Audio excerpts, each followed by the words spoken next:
পাথুরে মরুভূমিতে ছড়িয়ে ছিটিয়ে আছে সামরিক ড্রোনের ধ্বংসাবশেষ। দাবি করা হচ্ছে এটি মার্কিন MQ-9 রিপার ড্রোন। ইরান বলছে তারাই এই মার্কিন ড্রোনগুলো ধ্বংস করেছে। ইরান যুদ্ধে বড় ক্ষতির মুখে পড়েছে যুক্তরাষ্ট্রের ড্রোন বহর। ওয়াশিংটন পোস্ট বলছে যুদ্ধ শুরুর আগে থাকা মার্কিন রিপার ড্রোনের প্রায় 25%ই ধ্বংস হয়ে গেছে, যার মূল্য $130 কোটি বেশি। উচ্চ আকাশে নজরদারি, গোয়েন্দা তথ্য সংগ্রহ ও নির্দিষ্ট লক্ষ্যবস্তুতে হামলার জন্য গুরুত্বপূর্ণ এই MQ-9 ড্রোন। অত্যাধুনিক এই ড্রোন হরমুজ প্রণালীর আশেপাশে নিয়মিত ব্যবহার করে আসছে মার্কিন বাহিনী।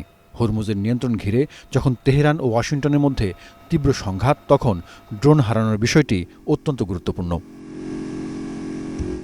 ধীর গতির ও তুলনামূলক নিচু উচ্চতায় উঠতে সক্ষম এই ড্রোনগুলো ইরানের সহজ লক্ষ্যবস্তুতে পরিণত হচ্ছে। এর আগে গত মে মাসে ব্লুমবার্গ জানিয়েছিল ধ্বংস হয়েছে যুক্তরাষ্ট্রের প্রায় 20% রিপার ড্রোন। শুধু ড্রোন নয়, দ্রুত কমছে মার্কিন ক্ষেপণাস্ত্রের মজুদ। যুদ্ধে 850টির বেশি টমাহক এবং 1000-এর বেশি প্যাট্রিয়ট ও থার্ড ক্ষেপণাস্ত্র খরচ হয়েছে যুক্তরাষ্ট্রের। এতে যুদ্ধ সরঞ্জামে ঘাটতিতে পড়েছে পেন্টাগন। যদিও অস্ত্র সংকটের কথা প্রত্যাখ্যান করেছে ট্রাম্প প্রশাসন, তবে যুদ্ধ পরিচালনা ও অস্ত্রের মজুদ পূরণে কংগ্রেসের কাছে চাওয়া হয়েছে $6,700 কোটি বেশি অতিরিক্ত অর্থ। Zahidur Rahman, star news.